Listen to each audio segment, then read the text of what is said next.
안녕하세요 에밀리 여러분, H채널의 한창훈입니다. 반갑습니다. 2020년 5월 18일 비트코인 및 암호화폐 방송을 시작하도록 하겠습니다. 먼저 댓글로 좋은 의견과 질문, 정보 공유해주신 분들에게 감사 말씀드리고, 오늘 순서는 먼저 기사, 코인 참수님이 올려주신 기사와 몇 가지 기사 같이 살펴보고요. 차트는 다우, 코스피, 원달러, 금 선물 차트, 그리고 이제 비트코인 차트. 비트코인 차트는 이제 한선님이 비트코인 차트 의견 주셔서 그 부분 같이 보도록 하겠습니다. 그리고 도미넌스, 리플하고 이제 이더리움, 달러 차트와 BT 차트 같이 이제 비교를 해보고, 그리고 이제 Q&A 보는 순서로 진행을 하도록 할게요. 그러면 먼저 기사로 들어가서 아주경제 기사인데, 파월 경기 회복 내년 말까지 이어질 듯, 백신 없으면 완전한 회복 어려워, 이렇게 이제 이야기를 했습니다. 파월 의장이 미국 경제 회복 과정은 내년 말까지, 2021년 말까지 이어질 것이며, 완전한 회복 여부는 코로나19 백신의 개발 여부에 달려있다고 말했다. 이렇게 이제 되어 있는데, 제가 이제 오늘 이 기사를 가져온 이유는 지금 이 파월 의장이 어느 편인지, 그러니까 적군과 이제 아군을 구별할 필요가 있는데 어느 편인지 그 부분을 한번 보려고 기사를 가져와 봤고, 지금 우리가 이제 딥스테이트라고 이야기하는 그 빌 게이츠, 빌 게이츠가 계속해서 이제 코로나19의 백신에 대해서 지금 이야기를 하고 있습니다. 이 백신이 빨리 개발이 돼야 된다, 이렇게 이제 이야기를 하고 있는데, 지금 이제 이 기사 내용을 보면, 파월 의장의 발언을 보면, 파월 의장이 정확하게 딥스테이트 라인이라는 것을 알 수 있겠죠. 이렇게 이제 살펴보고 다음 기사 보도록 할게요. 다음 기사는 코인니스 기사인데, 디지털 에셋 CO, CBDC 성공 상호 운용성이 관건이다, 이렇게 되어 있고, 기사 내용을 잠깐 이제 읽어보면, 중앙은행 발행 디지털 화폐를 성공적으로 출시하기 위해서는 상호 운용성 문제를 최우선적으로 해결해야 한다고 말했다. 이와 관련해 각국 중앙은행이 상호 운용성 문제를 해결하지 못한다면 블록체인 및 분산 원장 시스템은 정상적으로 구현될 수 없다. 디지털화는 개선된 데이터 접근성과 데이터 전송을 뜻한다. 따라서 CBDC는 데이터에 대한 접근성과 데이터 흐름을 개선해야 한다고 이야기를 했습니다. 이걸 보면 앞으로 이제 CBDC가 어떤 식으로 흘러갈지 저는 이제 그 부분을 볼 수 있다라고 보는데, 지금 이 상호 운용성 문제를 해결해야 된다. 이게 결국에 각국의 이제 CBDC를 서로 이제 교환을 할 때 그 기준점을 마련해야 된다. 서로 이제 공통된 어떤 기준점이 마련이 돼야 된다. 저는 이제 이렇게 이제 보고 있습니다. 그러니까 가치 기준을 판단할 수 있는 그런 부분이 해결이 돼야 된다. 그렇다라고 하면 각국 중앙은행에서 CBDC를 그냥 각국 중앙은행의 어떤 법정화폐와 1대1로 이제 패깅되는 이 부분을 넘어서서 이게 각 전 세계적으로 통합해서 하나의 이제 기준을 잡고 그 기준에서 각국 CBDC가 만들어졌을 때 그때 상호 운용성 문제를 해결할 수 있다, 이렇게 이제 보고 있고요. 그러면 이 부분에서 이 기준점을 잡아줄 것이 지금 이제 우리가 투자하고 있는 암호화폐, 또 암호화폐 중에서도 특히 이제 이 XRP가 이 부분에서 이제 기준점을 잡아주지 않겠냐, 이렇게 이제 보고 있습니다. 다음 기사 이제 보도록 하겠습니다. 다음 기사는 코인 참수님이 올려주신 기사고요. 코인투데이 기사인데, SBI 홀딩스 리플 활용하여 전국은행 ATM 서비스 개시, 이렇게 이제 되어 있고요. 내용을 좀 살펴보면, SBI 홀딩스는 리플 기반의 응용 프로그램인 머니탭이 일본 ATM에 통합될 것이라고 발표했다. 머니탭을 기반으로 ATM은 은행과 무관하므로 고객은 모든 ATM에서 돈을 인출할 수 있게 된다. 그리고 이제 이런 단계를 통해 어떤 종류의 은행과 관계없이, 그러니까 은행 상관없이요, 고객이 ATM에서 자금을 쉽게 입금할 수 있게 된다, 이렇게 되어 있는데, 현재 뭐 정확하게 이 ATM 이 기계가 어떤 식으로 이제 사용되는지는 모르겠지만, 지금 기존의 이 암호화폐 관련된 ATM기를 봤을 때 뭐 현금을 입금하고 그 현금을 가지고 비트코인을 인출한다거나, 아니면 또 이제 비트코인을 다시 현금으로 인출한다거나, 이제 이런 작업이 가능한 그런 이제 기계라고 보면, 지금 이제 이거는 SBI 홀딩스에서 또 리플을 활용해서 한다 라고 했을 때, 그와 같은 형태로 일본 같은 경우는 또 이제 현금을 많이 쓰는 사회다 보니까 그 부분에서 이 XRP를 가지고 나중에 그 일본 엔화를 놓고 XRP를 인출한다거나, 아니면 그 지갑으로 뭐 충전할 수 있겠죠, 우리 스마트폰 앱으로. 그리고 다시 XRP를 뭐 일본 엔화로 필요시에 따라서 이렇게 이제 인출하는 그런 일들을 이 ATM 기계가 하지 않을까, 이렇게 이제 보고 있습니다. 다음 기사 이제 보도록 할게요. 다음 기사는 리플 파트너, 이것도 이제 코인투데이 기사입니다.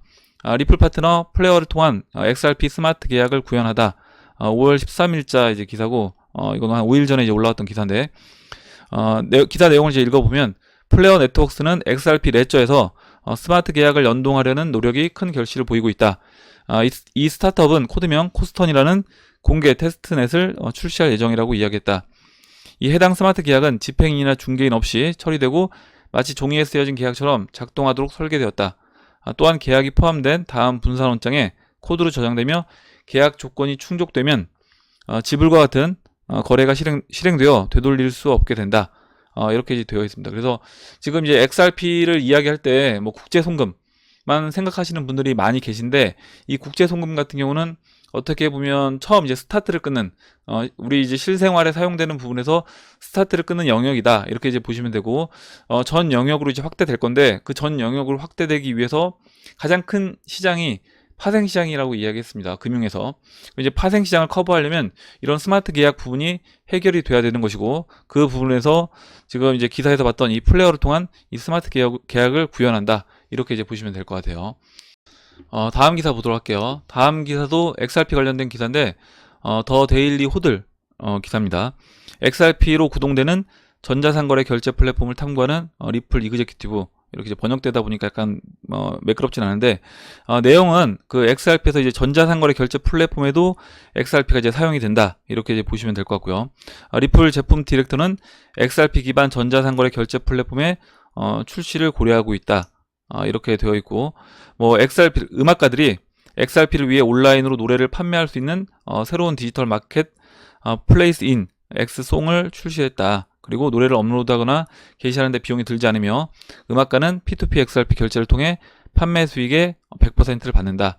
이제 여러 가지 이런 결제 플랫폼에서 XRP가 사용될 수 있다라는 부분입니다. 그래서 방금 전에 이제 기사 봤던 것과 마찬가지로 XRP가 앞으로는 그냥 단순하게 국제 송금에만 쓰이는 게 아니라 이렇게 전 영역, 모든 영역에 XRP가 이제 사용이 된다, 이런 기사 내용으로 이제 보시면 될 것 같습니다.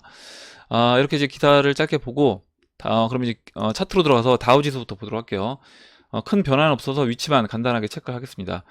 다우지수 이제 지난 주말에 23,685포인트, 60포인트 상승을 해서 마감을 했고, 지금 보시면 이 200주선에 걸쳐서 살짝 이제 이탈한 상태에서 마감이 됐습니다.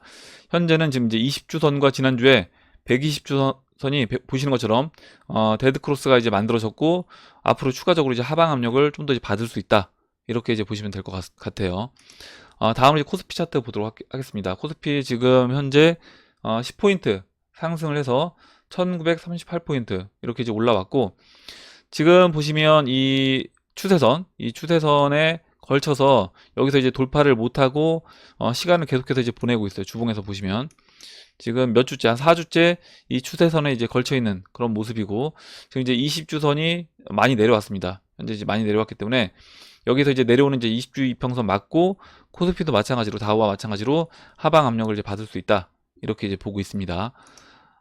다음으로 원달러 이제 보도록 할게요. 원달러가 1228원.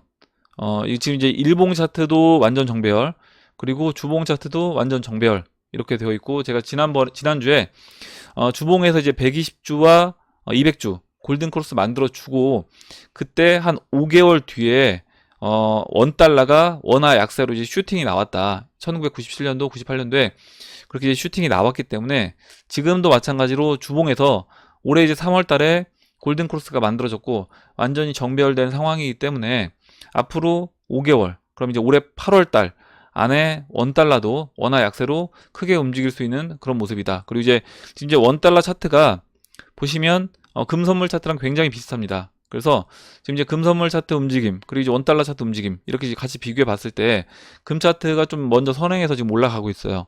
지금 금 차트 보시면 오늘 이제 채널 4분의 3 라인을 돌파를 시켰습니다. 지금 보시는 것처럼 온스당 1772달러까지 올라와서 돌파를 시켜준 모습이기 때문에 지금 그러면 이렇게 완전 정배열 만들어 주고요. 지금 금 차트도 일봉에서 완전 정배열, 그리고 주봉에서도 완전 정배열이 만들어졌습니다. 그러면서 지금 이제 일봉, 주봉 완전 정배열 만들어주고 지금 이제 상승 시작하는 그런 모습이기 때문에 원달러도 이제 그와 같은 방향성으로 진행이 될 거라고 보고, 지금 여기서 이제 수렴하고 있는 모습이 이게 지금 금 차트 이렇게 이제 수렴하다가 돌파했던 이 부분으로 이제 보시면 될 것 같아요. 그러면 지금 여기에서 이 추세가 돌파가 되면 지금 돌파가 됐다라고도 볼 수 있을 것 같은데, 잠깐만요. 추세선을 잠깐 이제 그려보면 지금 이렇게 고점 연결해서 확인해 보면 우선은 이제 21이평선, 51이평선 만나면서 지금 이 수렴하고 있던 이 단기 수렴하고 있던 이 부분은 돌파가 이제 된 걸로 보입니다. 이렇게 이렇게 이제 그려본다라고 하면 돌파된 걸로 보이고, 지금 이제 이 부분은 뭐 고점 연결한 이 부분을 이제 제외하고 이렇게 이제 그려봤어요. 이렇게 이 1223원, 이 1223원을 중심으로 해서 지금 보시면 거의 3월달부터 한 2달 동안 이렇게 이제 수렴을 했습니다. 수렴하면서 이제 에너지를 모았고, 에너지 모으는 과정에서 지금 이제 21이평선, 51이평선 만나면서 돌아나가는, 방금 전에 이제 금 선물 차트에서 21이평선 약간 내려오다가 돌아나갔던, 여기서 약간 내려왔다가 돌아나가면서 이렇게 채널 4분의 3 라인 돌파시켜줬던 것과 같은 방향성으로 이제 이 원달러도 움직일 거라고 봅니다. 그리고 기간 자체는 지난번에 그 97년도, 98년도 그때 당시에는 시간이 이제 5개월 걸렸는데, 그때는 코스피도 빠지는데 시간이 한참 걸렸어요. 근데 이제 이번에는 빠질 때 2월 말부터 굉장히 한 달 동안 급하게 이제 하락하고 이번에 반등 주고 좀 쉬고 있는 그런 상태이기 때문에, 이번에 다시 하락을 다시 이제 코스피가 시작한다라고 하면 원달러도 그때보다는 좀 더 빠르게 저는 움직일 거라고 봅니다. 지금 이제 완전히 정배열 만들어주고 에너지를 좀 응축하는 상태이기 때문에 언제라도 원달러도 이제 슈팅이 나올 수 있는 그런 이제 위치에 있다라고 보고 있습니다. 이렇게 이제 보고, 다음으로 금선물 차트는 이렇게 설명 같이 드린 걸로 하고 넘어가도록 할게요. 이제 금선물 차트도 굉장히 이제 방향성은 좋은 그림으로 이제 진행이 되고 있다, 이렇게 이제 보시면 될 것 같고, 지금 금선물이 계속해서 이제 긍정적인 방향으로 보고 있는 게, 지금 보시면 이 US 데클락에서 금 현물 가격이 계속해서 이제 올라오고 있습니다. 지금 현재 온스당 23,460달러로 계속해서 이제 금 현물 가격이 올라오고 있기 때문에 금 선물도 그 부분에서는 계속해서 이제 방향성은 상승 방향으로 이제 진행될 수 있다, 이렇게 이제 보시면 될 것 같아요. 그럼 이제 비트코인 차트로 들어가서 비트코인 차트 보도록 하겠습니다. 현재 이제 9,870달러로 한 200달러 정도 올라와서 한 2% 정도 상승을 해주고 있는데, 지금 비트코인 차트 먼저 잠깐 주봉을 먼저 볼게요. 이제 주봉 마감이 됐으니까 주봉을 먼저 보겠습니다. 지금 보시면 지금 이제 50주 이평선 이렇게 약간 상승으로 턴을 했죠. 올라오고 있습니다. 그리고 20주 이평선이 이렇게 돌아서 올라오고 있는 중이죠. 그래서 이제 20주와 50주는 아직까지 골든 크로스가 안 났고, 이 골든 크로스가 만들어지려면 시간이 좀 필요해 보이죠. 그럼 이제 이번에 상승을 해주면서 20주, 50주 골든 크로스 만들어 주고요. 그 다음에 이제 120주는 약간 수평에서 120주도 이제 올라올 텐데, 120주, 그럼 200, 360주 이렇게 완전히 이제 장기평선들은 정배열되고 상방으로 이제 튼 상태에서 20주와 50주가 골든 크로스 만들어 주고 한번 눌러줄 때, 그때 이제 그 아마존 차트에서 봤던 상승해주고 깊게 조정받는 그 부분이 나오고, 그 이후의 흐름은 2016년 이후에 이 반감기 이후에 이렇게 이제 20주 이평선까지 눌러주고 20주 이평선 따라서 상승해줬던 이와 같은 모습으로 진행될 수 있다, 이렇게 이제 보고 있습니다. 그럼 이제 그 전에 이번에 이제 올라올 때 얼마만큼 이제 올라올 것인가, 그 부분을 이제 좀 볼 필요가 있는데, 우선은 다시 이제 일봉으로 돌아가서 일봉 보시면 지금 이 올라오고 있는 이 모습이 제가 그 작년 4월달, 5월달, 6월달까지 이렇게 상승했던 이 모습의 축소판이다, 이렇게 이제 말씀드렸고, 지금 이 21이평선, 361이평선 골크 만들어주고 이 조정받았던 이 자리 죄송합니다. 이 자리가 지금 보시면 이때 이제 사파라고 우리가 이야기하는 3파 상승하고 여기 이제 4파 조정 받았던 부분과 흡사한 형태로 이제 진행될 수 있다라고 말씀드렸고요. 보시면 이 5월 15일에 한번 크게 떨구고 21평선 터치하고 또 바로 이제 올라와 줍니다. 올라와서 다시 이제 회복을 시키고, 그 다음에 한 3일 정도 여기서 음봉이 나왔죠. 음봉 나온 이후에 지금 이제 이 자리를 넘어가는 상승이 나옵니다. 넘어가는 상승이 나오고 이 박스 하단의 중심인 8,900달러 저항 맞고 다시 떨어지죠. 떨어지는데 이때 보시면 이 올라오는 21이평선을 깨고 단기간에 이제 21이평선을 이제 이탈해서 이렇게 한 거래일로는 한 10거래일 정도 될 것 같은데 10거래일 정도를 이 21이평선 밑에서 시간을 보냅니다. 51 이평선 이제 올라올 때까지 여기서 이제 시간을 보내죠. 아마 이때도 굉장히 이제 하방 관점으로 많이 이제 이야기를 했을 것 같은데, 그 이후에 다시 이제 추가 상승해서 마지막 이제 오파동이 가장 이제 가파르게 크게 상승을 해주고, 그 다음에 이제 6월 달부터 지금까지 이제 거의 이제 1년 동안 이렇게 조정받고 이제 쉬었던 이제 그런 그림인데, 그럼 지금 이제 모습이 어디냐? 지금 모습이 여기로 이제 보고 있는 거죠. 이때 이제 5월 25일 보면 이렇게 한번 다시 올라와서 지금 현재 이제 $10,000까지 회복시켰다가 다시 한번 떨어졌던 음봉 나왔던 음봉, 이제 이때는 3일 동안 나왔고 지금 이제 음봉 한번 나오고요. 그 다음에 이제 올라왔습니다. 그러면 여기서는 추가적으로 저는 이 박스 중심 $1,300, $200 이 라인을 이번에 이렇게 넘어가 줄 거라고 봐요. 넘어가 줄 거라고 봅니다. 그럼 넘어가서 이 고점 연결한 빨간색 추세선까지는 붙여주고요. 그 이후에 다시 한번 이와 같이 한번 조정을 받고, 그럼 이제 21평선이 올라오겠죠. 올라오고 이제 51평선도 올라올 겁니다. 51이평선이 아마 이제 이 200일이라든가 120일 또 360일 이평선 골크 만들어주면서 그 만들어주는 과정에서 한번 이렇게 눌러서 조정을 주고요. 시간을 좀 더 보내고 그 이후에 다시 이렇게 재차 상승하는, 그리고 그때 마지막 오파 때 이 빨간색 추세 라인을 돌파하는 그런 상승이 만들어질 것으로 이제 보고 있습니다. 이렇게 이제 비트코인 차트를 설명을 드리고, 그러면 이제 한서님이 비트코인 차트 의견 주신 거를 같이 이제 이야기를 해보도록 할게요. 한서님이 비트코인의 기로 상방, 하방, 개인 차트 분석입니다. 이렇게 올려주셨고요. 위 차트는 2017년 이후 비트의 트라이앵글 패턴 분석입니다. 검은색 패턴은 2017년 이후 트라이앵글 패턴이고, 붉은색은 검은색의 소파동, 푸른색은 붉은색의 소파동입니다. 올려주신 차트를 먼저 이제 큰 그림에서 보면 이렇게 큰 이 트라이앵글 삼각 수렴하고 있는 이런 모습으로 볼 수 있고, 여기서 이 검정색 실선 보시면 이렇게 A, B, C, D, E 이렇게 이제 표현을 해주셨고요. 그 다음에 이 안에서 빨간색, 이렇게 빨간색으로 A, B, C 1, 2, 3, 4, 5, 그 다음에 A, B, C 1, 2, 3, 4, 여기서 이제 이렇게 이 파란색으로 표현한 이와 같은 형태로 갈 것이냐, 아니면 여기서 파동을 마무리하고 다시 이제 2파 조정, 이 $4,100까지 다시 이제 조정을 받을 것이냐, 이 부분을 오늘 이제 이야기를 해주셨는데, 계속 이제 읽어보겠습니다. 여기 이제 이 부분을 생략을 할게요. 현재 진행 중인 차트의 4시간봉 차트입니다. 현재는 검은색 D파를 끝내고 조정파동을 그리는 중이고, 조정파의 B파 고점을 직전 고점과 비슷한 위치에서 마무리하고 하락을 준비 중인 모습입니다. 아마도 가까운 시일 내에 조정파의 C파를 그리는 큰 하락이 예상되는군요. C파 조정이 어디까지 가느냐에 따라 앞으로의 비트 향방이 결정될 듯 보입니다. 속도 조정 패턴이 나온다면 8,400불 근처에서 조정파를 마무리하고 상승 5파를 다시 시작할 수도 있어 보이며, 아마 이제 이 부분이 제가 이제 보고 있는 관점을 이야기해 주신 것 같습니다. 이 한번 눌러주고 여기서 이와 같이 한번 눌러주고 다시 그러면 이 $8,700 뭐 이 정도까지 좀 더 아래로 떨어질 수도 있고요. 이 360일 이평선까지 다시 한번 눌러주고, 그 다음에 이제 이와 같이 상승해주는 올라왔다가 눌러주고 상승해주는 이 그림으로 진행되는 부분, 이게 첫 번째 이야기를 해주신 것 같고요. 그 다음에 이 경우는 트라이앵글 패턴에서 D파에서 조정을 끝내고 그 2파를 찍지 않은 상태로 상승 전환을 많이 해온 비트의 특징이 나올 수도 있어 보입니다. 그래서 이제 이렇게 되면 여기에서 D파에서 조정을 마무리하고 그 다음에 이 5파로 상승해서 올라간다. 지난 이제 고점인 뭐 $18,000, $19,000까지 올라가는 뭐 이런 그림으로 갈 수 있다.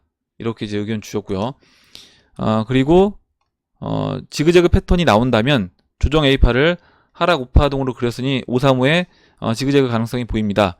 7,000불 정도까지 하락을 예상할 수 있으며 이 경우 검은색 하락 2파를 찍으러 가지 않을까 하고 조심스레 예측해 봅니다. 그래서 이제 이번에 이 파동에서 7,000불까지 조정을 받는다라고 하면 그때는 나머지 이 2파 조정 $4,100까지 다시 한번 이제 조정을 받을 수 있다. 그래서 지금 이제 하락 관점 보시는 분들 중에 이렇게 이제 보시는 분들이 굉장히 많으시고 또 이렇게 이제 진행될 수도 있는 겁니다. 그래서 여기에서 이번에 이제 방향성이 결정이 될 거다. 우선 이제 저는 장기 평선이 좀 돌아 나갔기 때문에 여기서는 지금 이제 이 2파 조정 갈 확률보다는 저는 이제 돌파해서 넘어가는 이런 그림으로 이제 가지 않겠나, 이렇게 이제 기대를 해보고 있습니다. 이렇게 이제 읽어보고, 마지막으로, 그리고 혹시라도 이제 있을 하락에 대비하며 도움이 될 수 있길 바랍니다. 이렇게 써주셨고요. 추가적으로 또 써주셨는데, 현재 기준으로 조정 비파가 100% 완성되는 것은 아니며 1월 고점인 1500불을 깨는 상승이 나올 수도 있다고 보여집니다. 조정 A파가 우파동을 그렸기에 가능성은 낮지만 뒤통수 치기 좋아하는 비트 특성상 상승을 가장한 불규칙 플랫으로 롱뚝배기 깨기 시도할 가능성도 충분해 보이네요. 하지만 그렇다 하더라도 C파는 반드시 올 것이라고 예상합니다. 이렇게 써주셨고, 두 번째 올려주신 그림은 그 현재 진행 중인 네시안봉 차트를 올려주셨고, 아마도 가까운 시일 내에 조정파의 C파가 예상된다. 이 부분이 지금 이제 이 ABC에서 이 C파 조정 7,100달러까지 내려오는 이 조정이 예상된다. 이 부분을 이야기해 주셨습니다. 지금 7,100달러라고 하면 이 360일 이평선을 완전히 깨고 이 장기 이평선 다시 깨서 무너뜨리는 그림인데, 이제 이렇게 됐을 때는 그때는 아까 이제 이야기하셨던 이 빨간색 추세 라인을 넘지 못한 것이기 때문에 그때는 4,100달러 그 정도까지 다시 빠질 수 있다, 이렇게 이제 의견을 주신 거예요. 이렇게 하락 관점의 이제 의견도 있을 수 있다라는 거 말씀을 드리고, 비트코인 이렇게 이제 보고 다음으로 이제 비트코인 도미넌스 차트 보도록 하겠습니다. 비트코인 도미넌스 현재 68로 뭐 이제 크게 변화된 부분 없고, 지난번에 이 상승 채널에 상단부 맞고 지금 이제 쉬면서 에너지를 이제 모으고 방향성을 이제 잡기 직전에 있는 모습인데, 보시면 이제 21이평선이 이렇게 이제 올라오고 있습니다. 골든 크로스 만들어주고 올라오고 있어서 아마도 이제 여기서 상방 관점으로 이제 보시는 분들도 굉장히 많을 것 같아요. 지금 이제 코인 참수님이 의견을 주셨는데, 이렇게 이 고점을 연결을 해 보면 이렇게 또 이제 볼 수 있습니다. 그래서 이 고점 연결한 추세 라인을 그려봤을 때 지금 이번에 이 상승 채널과 그 다음에 이제 이 빨간색 추세선을 돌파해서 이 상승 채널에 다시 상단부로 넘어가 주는지, 그 부분을 이제 지켜볼 필요가 있을 것 같고, 이 상단 추세선까지 채널의 상단 라인까지 안 가고 이 고점 연결한 추세선 맞으면서 지금 현재 수렴하고 있는 이 자리에서요, 다시 아래로 떨어질 수 있다, 이렇게 의견을 주셨습니다. 제가 보는 관점도 지금 여기에서 추가적으로 이제 뭐 단기적으로 올라오더라도 이렇게 뭐 삼각 수렴해서 뭐 트랩을 만들어서 위로 이제 돌파 시도를 하는 것처럼 보여주더라도, 저는 결국에 이 채널의 상단부를 맞는다라고 하면 다시 이제 하방 압력을 받을 것이다, 이렇게 이제 보는데, 그게 이제 전체적인 큰 그림에서 봤을 때 이렇게 장기 이평선들, 이 200일, 121 이평선이 이렇게 이제 우하향에서 꺾이고 있고, 현재는 이제 361일 이평선이 올라오고 있기 때문에 그 부분에서 상승을 해주고 있는 건데, 지금 보시면 201 이평과 361 이평선이 오늘 이제 만났습니다. 만나서 여기서 이제 데드크로스가 만들어지는 거죠.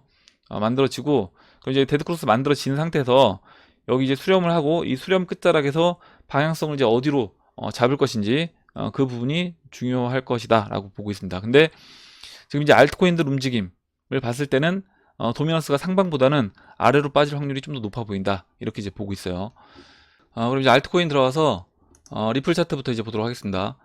리플 현재 이제 0.2달러에 위치를 하고 있고, 가격으로 뭐 240원에서 245원 사이에서 거의 한 열흘 동안 지금 이제 횡보를 하고 있습니다. 지금 보시면 이평선 기준으로 51이평선과 21이평선 이 사이에서 종가상 사이에서 이제 51평선을 훼손하지도 않고, 그렇다고 이제 21평선을 넘지도 않으면서 여기서 이제 종가 관리를 계속 해주고 있다라는 거죠. 저는 이제 이런 모습만 봐도 XRP 세력이 이제 관리를 하고 있다, 가격 관리를 하고 있는 이제 그런 코인이다, 이렇게 이제 보고 있고, 지금 이 51이평선까지 누른 상태에서 다른 뭐 중형 알트코인들 같은 경우는 뭐 한 번에 이제 51이평선 터치하고 이제 올라가서 넘어간 그런 종목들도 있고, 51이평선 그 우하향에서 내려오고 있을 때 이미 51이평선 한번 찍어주고 장기평선 넘어가서 작년 6월 고점까지 돌파한 이후에 지금 작년 6월 고점 넘어간 상태에서 이제 대기하고 있는 그런 종목들이 있습니다. 그래서 지금 XRP도 마찬가지로 지금 이제 이더리움이 오늘 아침에 좀 움직이기 시작했고요. 이더리움이 위치가 XRP보다는 제가 좀 더 좋다. 장기 평선을 이제 이미 넘어가서 20일이라든가 50일 평선이 골든 크로스를 만들어주고 있는 그런 종목이기 때문에 이더리움이 이제 먼저 스타트를 약간 끊어주는 모습이고, 이더리움이 대형 알트코인들 중에서 이제 먼저 움직인다라고 하면 그때는 이제 리플도 같이 이제 움직여줄 수 있다. 그리고 이제 그때가 도미넌스는 이제 무너지는 타이밍이 될 거다. 이렇게 이제 보고 있습니다. 지금 그 프랙탈로 봤을 때 제가 이제 지난번에 1시간봉으로 봤는데 비트코인 차트랑 이제 비슷한 움직임으로 이제 볼 수 있다라고 이제 말씀드렸고, 지금 보시면 1시간봉으로 봤을 때는 이 120이평선 돌려 세운 다음에 다시 이제 20, 50 깨고요. 120평선도 이제 살짝 이탈시키고 이렇게 다시 이제 120평선 뭐 각도는 유지를 시켰습니다. 하면서 올라오면서 현재 이제 1시간봉 362평선 저항 맞고 떨어져 있는 그런 모습인데, 지금 그렇다라고 하면 이 0.205달러 이 라인, 그리고 이제 지금 1시간봉에서 이 362평선을 돌파해서 갈 때, 그때 다시 한번 이제 이때 음봉으로 이제 길게 떨어졌던 이와 같은 반대되는 모습으로 돌파를 이제 시켜줄 거라고 보고, 그러면 이번에 이제 올라오게 되면 적어도 지금 이 수렴했던 이 구간, 이 0.22달러 이 라인은 넘어가 줄 거라고 봅니다. 그러니까 비트코인 지난번에 이제 이 자리가 6,000달러, 7,000달러 그 자리라고 하면요, 올라올 때 비트코인이 13,900달러까지 올라왔잖아요. 그럼 이제 XRP도 마찬가지로 이 0.22달러를 넘어가는 그런 상승이 나올 거라고 이제 보고요. 같은 관점에서. 그러면 이 0.22달러 위치를 체크해 보면 지금 이제 200일 평선 위치가 0.22달러입니다.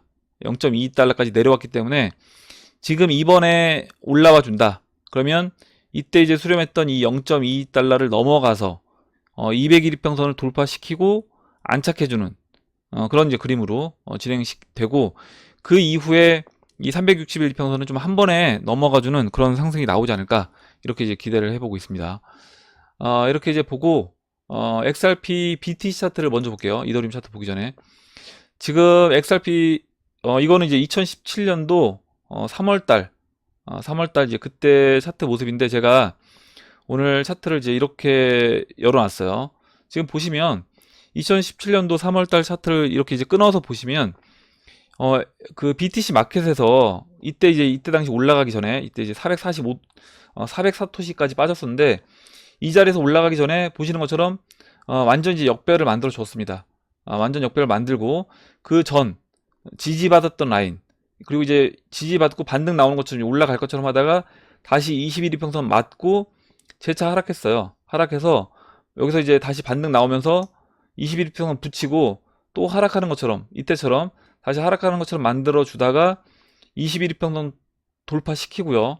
그 다음에 안착하고, 그 다음에 이제 올라와서 121평선 붙이고 또 안착하고, 이런 식으로 계단식으로 상승해서 올라왔습니다. 그럼 저는 지금도 이와 같은 이제 형태로 진행될 수 있다. 그럼 이제 현재 위치가 어디냐? 현재 위치가 지금 이제 이렇게 보고 있는 거죠. 이렇게 이제 보시면 지금도 마찬가지로 이렇게 올라왔다가 이때 이제 202평선 맞고 떨어지고요. 그리고 다시 또 올라오는 것처럼 하다가 21평선 못 넘고 다시 재차 하락 하면서 저점을 계속 이제 이탈을 시켜주는 겁니다. 시켜주고, 그럼 이제 여기에서 이 BTC 마켓에서 확실하게 XRP 같은 경우 상승 흐름이 나오려면 지금 방금 전에 그 2017년도 3월달 이때 이제 모습 봤던 것처럼 이렇게 저점 높이면서 21이평선 돌파시키고 21이평선 돌리면서 안착해주는 이 모습이 나와줘야 됩니다. 나와주고 그 이후에 20일과 이제 50일 골크 만들어주면서 이제 올라온다는 거죠. 이렇게. 그리고 이제 이때는 올라올 때는 보시는 것처럼 이제 좀 빠른 속도로 이제 올라옵니다. 그러면 지금도 이제 그와 같이 진행될 확률이 높다. 이렇게 이제 보고 있고, 현재 그 2017년도 3월달 모습처럼 완전히 역배열되어 있는 그런 상태입니다. 그래서 여기에서 이제 21평선이 좀 더 내려오겠죠. 내려오고 21평선 한 번에 이제 올라와서 안착해주는 그런 모습.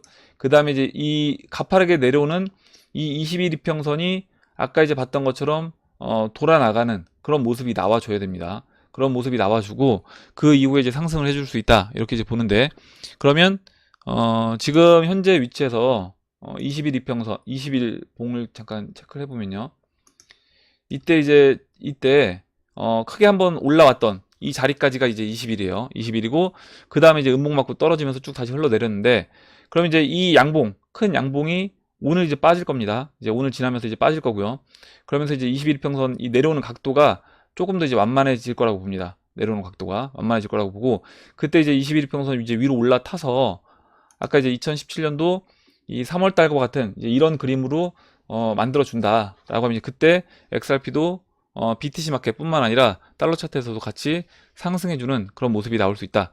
우선적으로는 지금은 이더리움이 먼저 이제 스타트를 끊었다, 이렇게 이제 보시면 될 것 같습니다. 그럼 이제 이더리움 달러 차트 볼게요. 214.6달러고요.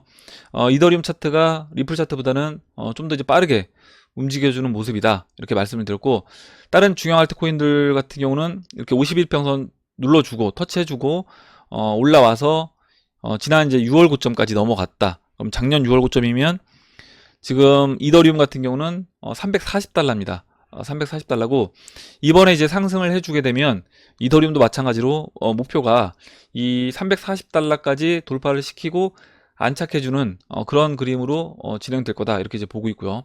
그게 이제 다른 중요한 알트코인들 올라갔던 자리가 이제 그 정도 자리까지 올라왔기 때문에 이더리움도 그 정도 위치까지 올라와주고 다시 이제 에너지를 모았다가 재차 상승해주는 그런 그림으로 진행될 수 있다, 이렇게 이제 보고 있고, 지금 방금 전에 봤던 리플 차트 같은 경우는 이 361평선을 넘지 못하고 지금 이제 있는 상태인데, 이더리움은 보시는 것처럼 361평선 지지받고, 그리고 이 장기 평선들도 보시는 것처럼 361평선도 이렇게 상방으로 이제 돌아 나가는 그런 그림에서 이때 이제 빠지면서 살짝 꺾여 있는 모습인데, 이번에 이제 올라와 준다라고 하면 이 부분은 다시 돌려 세울 수 있다라고 봅니다. 그래서 121, 201평선도 돌려 세우고요.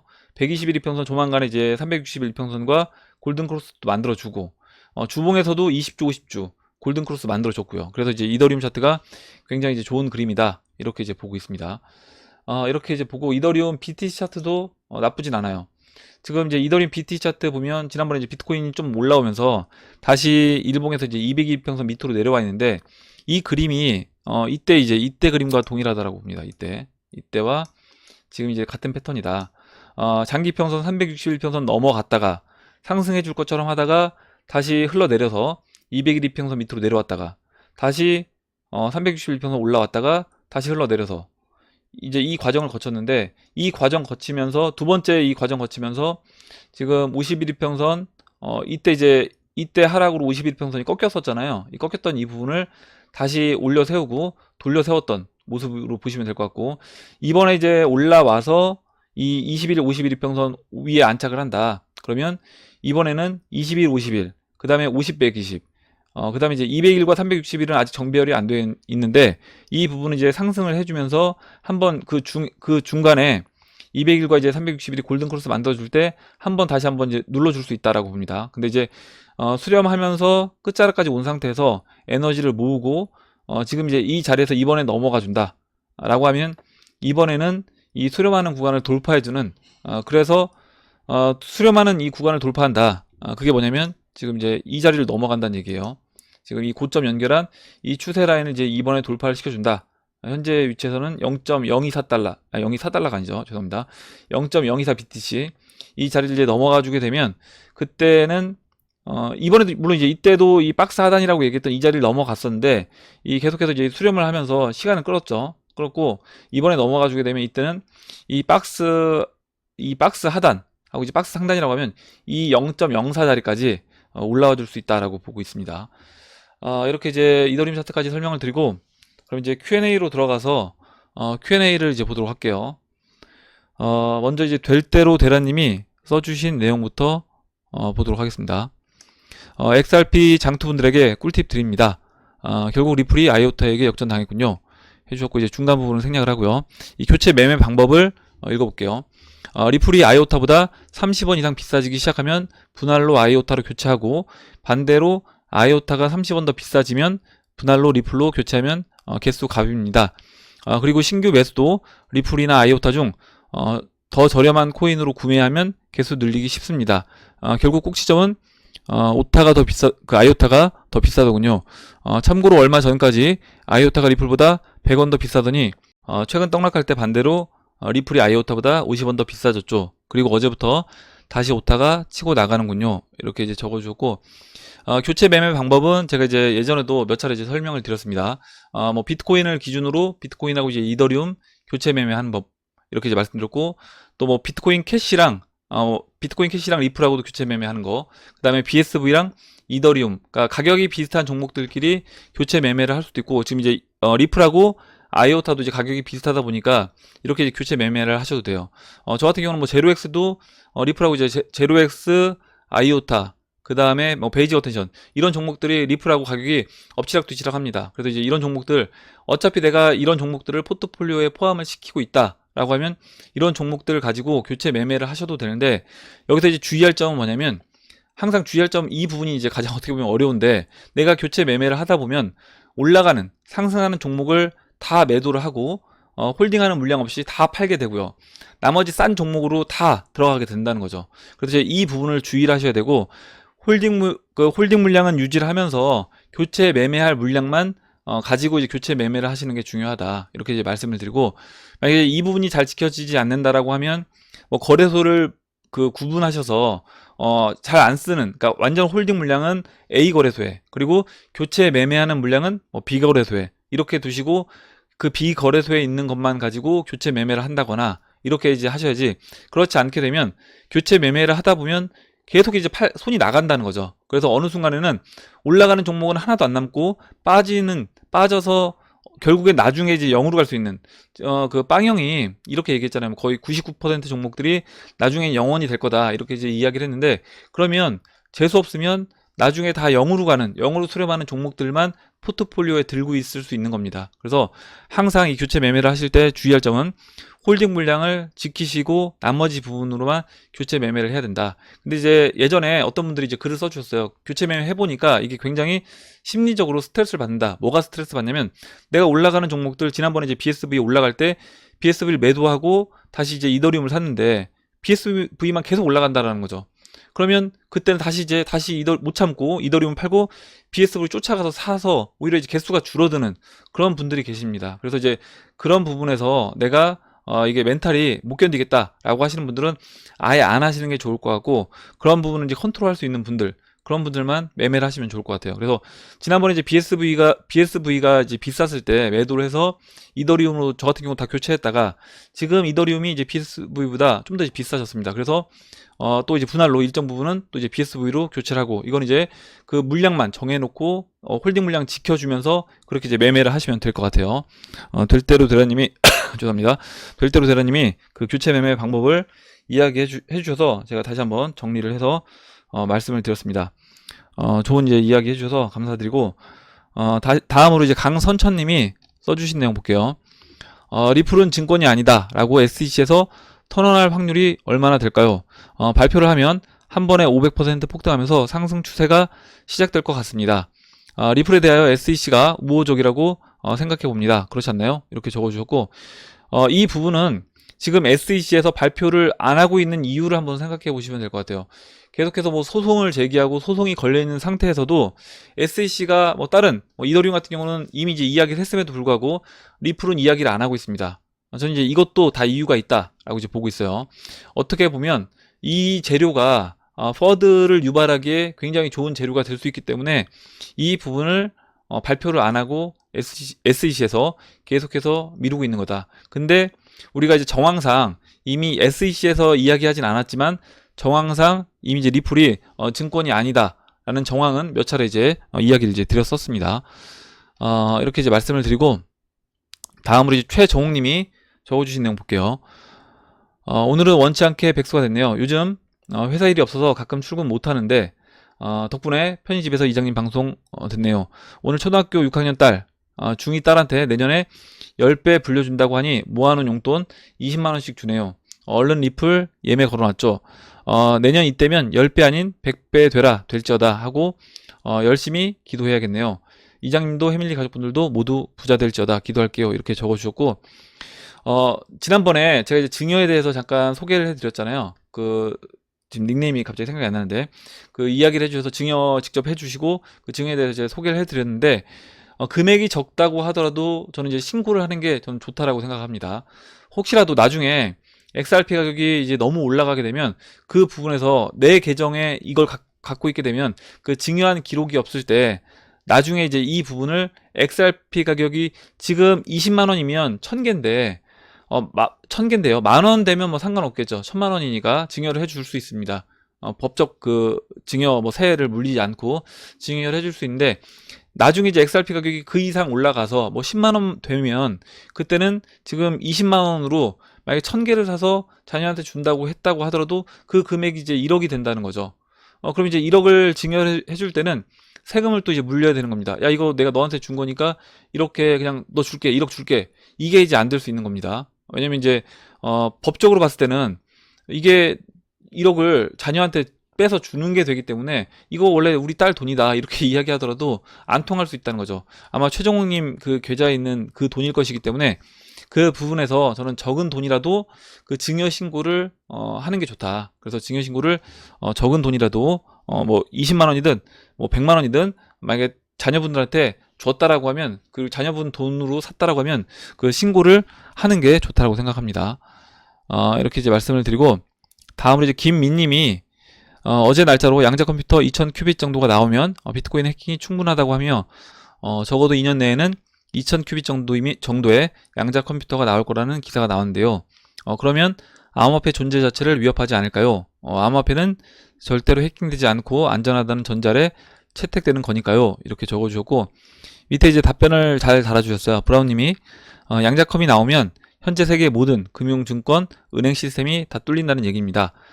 제가 양자컴 가진 해커라면 파이가 더 큰 은행들 먼저 해킹할 듯이요. 그리고 정부 보안 시스템도 뚫립니다.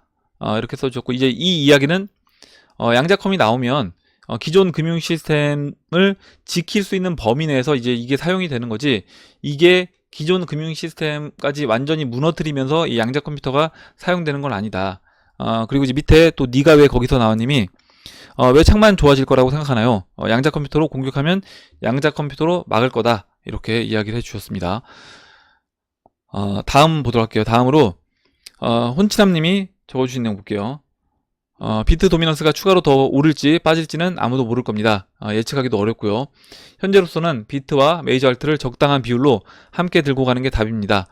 지금 시점부터 비트 도미넌스가 빠져준다면 갖고 있는 메이저 알트로 수익 내면 되고요. 연말까지 비트 도미넌스가 추가로 오른다면 그때 가서 갖고 있던 비트로 메이저 알트를 추가 매수하면 되고요. 뭐 이래나 저래나 좋은 거죠. 이렇게 적어주셨고, 그러니까 이제 포트폴리오를 관리해야 하는 부분이 사실 이제 이런 부분입니다. 다만 이제 여기에서 내가 비중만 조절하면 되겠죠.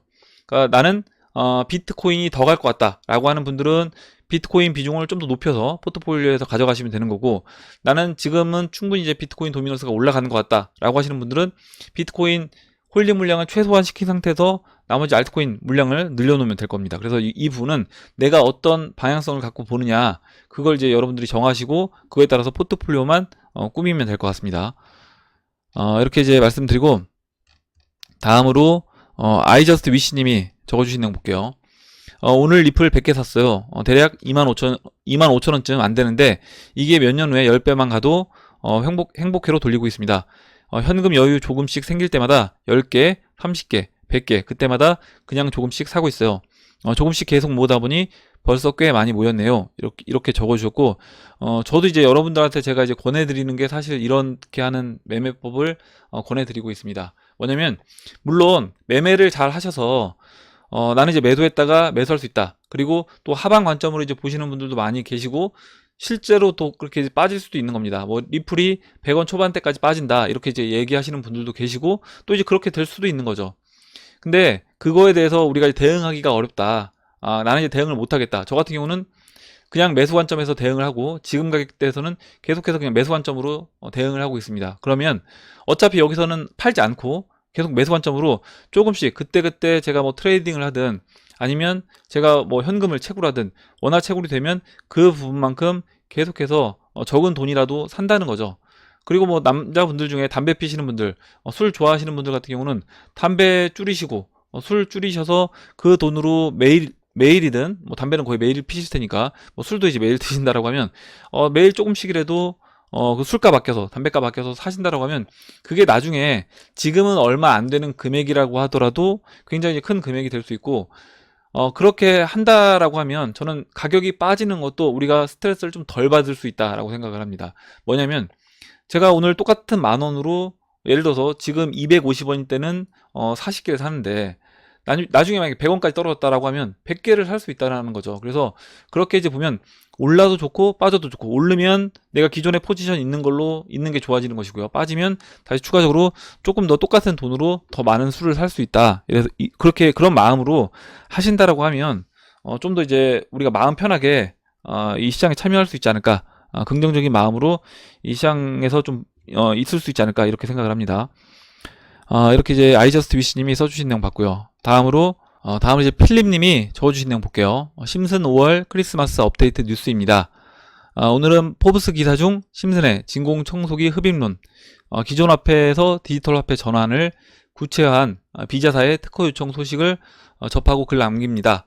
어제 날짜 5월 14일 미국 특허청에서 비자사가 2019년 11월에 디지털 법정화폐라는 제목으로 요청한 특허를 언론에 공개하였습니다. 왜 지금 정보를 흘릴까요? 그날이 얼마 남지 않았다는 뜻일까요? 갑자기 닭살 돋네요. 요즘은 찌릿찌릿한 뉴스들이 그 어느 때보다 많은 것 같습니다. 이렇게 적어주고, 특허의 내용을 살펴보면 기존 종이화폐를 파기하면서 기존 정보, 시리얼 넘버 등을 블록체인 디지털 화폐에 기록하는 것이 핵심으로 보입니다. 그래서 이제 이 생성된 것이 이 블록체인상에 디지털 커런시를 기록하는 것을 포함한다. 이렇게 되어 있고, 또 이제 여기 보시면 이 물리적인 커런시, 법정화폐를 제거한다. 제거하는 역할을 한다. 그래서 지금 이 특허 내용이 기존 법정화폐, 물리적인 종이돈을 없애면서 이거를 블록체인상에 기록을 남기는 게, 그 시리얼 넘버를 남기는 게 포인트다. 이렇게 이제 보시면 될 것 같아요. 그렇다면 이제 어떤 코인과 어떤 방식으로 연계될 것이라는 공식 발표만이 남은 걸까요? 돌아가는 사정을 보면 이미 전 세계적 네트워크를 구축하고 금융기관 간의 전자거래 국제표준 ISO 20022까지 가입된 리플이 아니라면 말이 안 되는 것이지만, 그것은 결정하는 분들 마음이기에 저는 알 길이 없네요. 이렇게 적어주셨고, 저도 뭐 어떻게 될지는 뭐 100% 장담을 할 수 없지만, 이렇게 돌아가는 그 상황을 보면 정황상 가장 근접해 있는 거는 리플 XRP가 가장 근접해 있다. 이렇게 이제 보고 있습니다. 문득 최근에 KB은행의 약관 변경 안내 이메일이 기억나네요. 기존 은행에서 변경은 금융기관으로, 그리고 리플은 이제 대출업을 준비 중이라고 합니다. 그분들은 다 계획이 있는 듯 보입니다. 그것도 오래전부터 치밀하게. 그런데 코인 가격이 쭉 빠지고 있네요. 주말이라 또 장난을 심하게 치나 봅니다. 저는 신경 쓰지 않습니다. 그럼 오늘도 행복하시고 꾸준한 방송 진심 감사드립니다. 그리고 이제 PS로 크리스마스 트리의 별 모양 장식에 보라색으로 A 부분만 색칠된 것이 눈에 띄네요. 코인베이스 프로에 리스트업된 26개 코인 중에 어거 코인을 떠올리는 건 저만의 공상일까요? 이렇게 적어주셨고요. 지금 여기 중간에 보시면 KB은행에서 이렇게 이제 기존 은행에서 금융기관으로 변경을 했다. 이렇게 이야기를 해주셨고, 저 같은 경우도 이 농협에서 앞으로 이제 이 디지털 자산에 대해서 서비스를 할 테니까 그 관련된 이런 이메일로 정보가 이제 오는 걸 보고, 이제 본격적으로 이런 기관들, 기존 금융기관들이 이 시장에 들어오기 위해서 고객들 서비스를 준비하고 있구나, 이런 생각이 들었습니다. 이렇게 이제 필립님이 좋은 내용 이제 올려주셔서 같이 이제 읽어봤고, 다음으로 XRP99님이 적어주신 내용 볼게요. 빌 게이츠 관련 영상인데요. 기존에 접한 내용들, 자본주의와 자유민주주의보다 사회주의를 대놓고 지지하고, 또한 공산당 지도자와 일루미나티 연관설을 기존에 우리가 접하고 있었잖아요. 거기에 코비드19 관련 테드 강연에서 예언한 사례도 영상에 자세히 소개되어 있는데요. 그런데 영상 중간에 이런 내용이 있어 약간 소름이, 물론 저만 그리 여길 수 있으니 참고해주세요. 바로 우리가 알고 있는 그 윈도우의 액티브X, 이게 이제 뭐 활동적인 사탄 아니냐, 그리고 엑스박스 비디오 게임의 노예로 만든 게임기도 X 표식이 있다.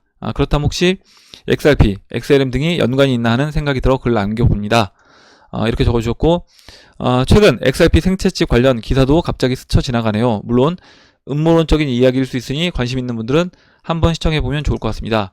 그래서 이제 영상을 올려주셨는데, 이 영상은 그 스피카 스튜디오 올려주셨고, 제가 이제 예전에 그 스피카 스튜디오 이분 이제 채널 소개를 해드렸습니다. 그래서 혹시 이제 영상 안 보신 분들 있으시면 보시면 좋을 것 같아요. 이렇게 이제 소개를 해드리고, 제가 오늘 영상 설명란에도 걸어 놓도록 하겠습니다. 그리고 이제 큰 부기화님이 이 XRP에서, 그리고 XRP, XLM의 이제 이 X는 이거는 이제 그 국제 표준 코드이다, 이렇게 이야기를 해주셨습니다. 그래서 금도 XAU, 은은 XAG로 이렇게 이제 표시가 된다. X는 ISO 통화 코드 기준의 하나이다, 이렇게 이야기를 해주셨습니다.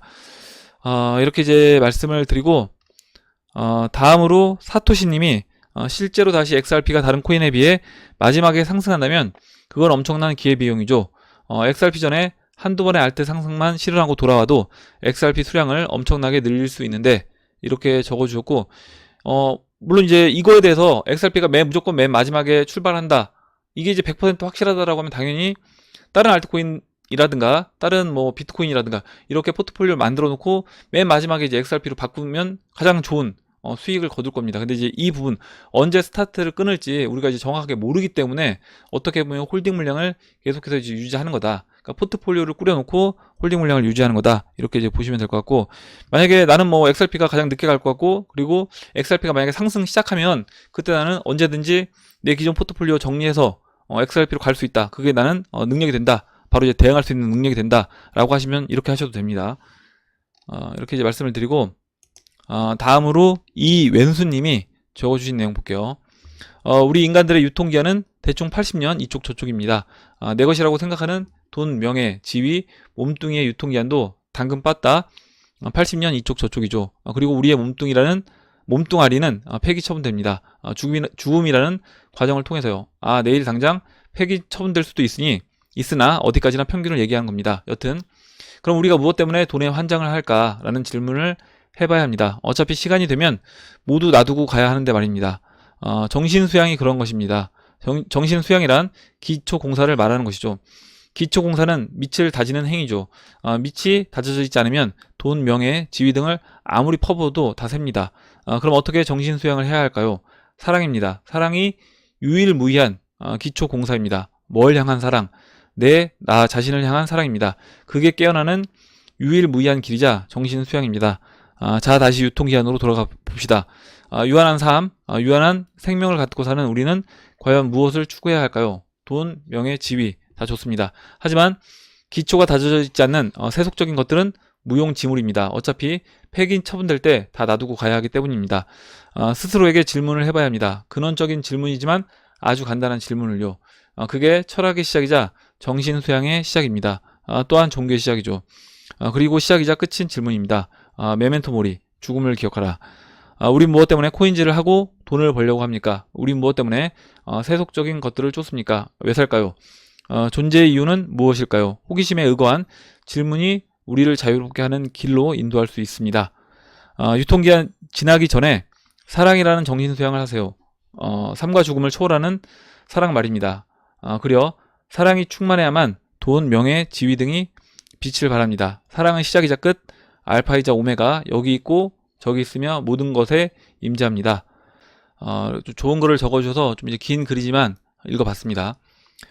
우리가 이제 돈을 버는 이유에 대해서 여러분들도 이제 한번 생각을 해보시면 좋을 것 같고, 남는 거는 우리가 죽을 때 남는 거는 결국에 사랑하는 사람들과 같이 했던 그 경험들, 그것만이 남을 수 있기 때문에 그 부분에서 우리가 무엇을 보고 지금 투자를 해 나가는지 그 부분을 한번 생각해 볼 필요가 있다, 이야기를 해줬고, 결국 이제 돈을 버는 이유도 또 사랑하는 사람들을 그 경제적인 내가 능력이 돼야지 지킬 수 있기 때문에 돈을 버는 거라고 이제 보시면 될 것 같고, 그럼 나중에 돈을 여러분들이 많이 버셨을 때 사랑하는 사람들을 위해서 충분히 이제 그런 돈들을 써 나가시면 좋을 것 같아요.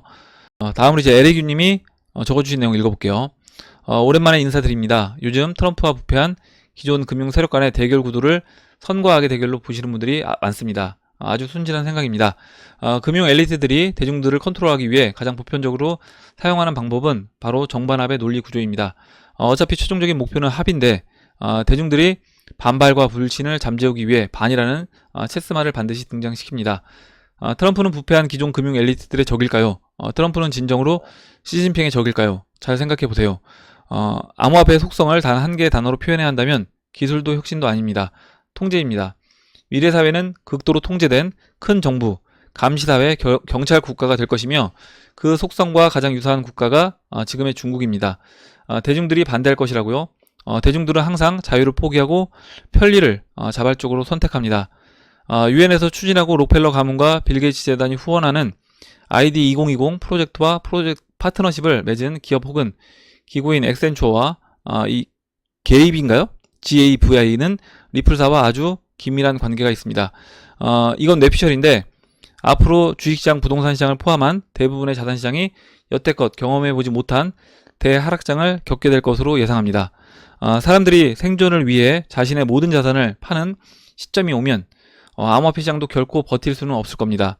그 후 인류 역사상 전무후무한 부의 이동이 시작됩니다. 이 부의 이동 직전에 오게 될 대규모 하락으로 인해 이미 깨어난 소수의 대중들도 대부분 그 혜택을 누리지 못할 것입니다. 앞으로 등장하게 될 전세계 단일 통화는 금을 기반으로 할 것입니다. 이건 제가 확실히 말씀드릴 수 있습니다. 이 화폐의 가장 중요한 속성은 리퀴디티, 즉 유동성입니다. 이 화폐의 유동성이 빛을 발하기 위해서는 전 세계 금융시장의 유동성이 극도로 메마른 상황이 먼저 만들어져야 하며 코로나가 이를 앞당겼죠. 아직 바이러스로 인한 진정한 의미의 팬데믹은 시작되지 않았습니다. 그리고 비트코인이 흔히들 얘기하듯 과연 디지털 금일까요? 이렇게 이제 이야기해 주셨고, 지금 이제 2번에서 이야기해 주신 2번과 3번에서 이야기해 주신 이 선과 악의 대결 구도가 아니라 이거는 그냥 쇼다. 결국에 어떤 정반합을 보여주기 위한 쇼다. 이렇게 이제 이야기해 주셨고, 저도 이제 예전에는 이렇게 봤었습니다. 근데 지금은 좀 생각이 바뀌었어요. 그리고 이제 3번 같은 경우는 통제다. 기술도 혁신도 아닌 통제다. 이렇게 이제 이야기해 주셨는데, 이 부분도 그 딥스테이트 세력들이 가고자 하는 방향, 그리고 이제 지금 우리가 이제 가고자 하는 방향, 이 부분에서 약간 좀 나눠진다라고 보고 있기 때문에 이것도 통제가 될 수도 있지만 약간 다른 부분으로 보고 있습니다.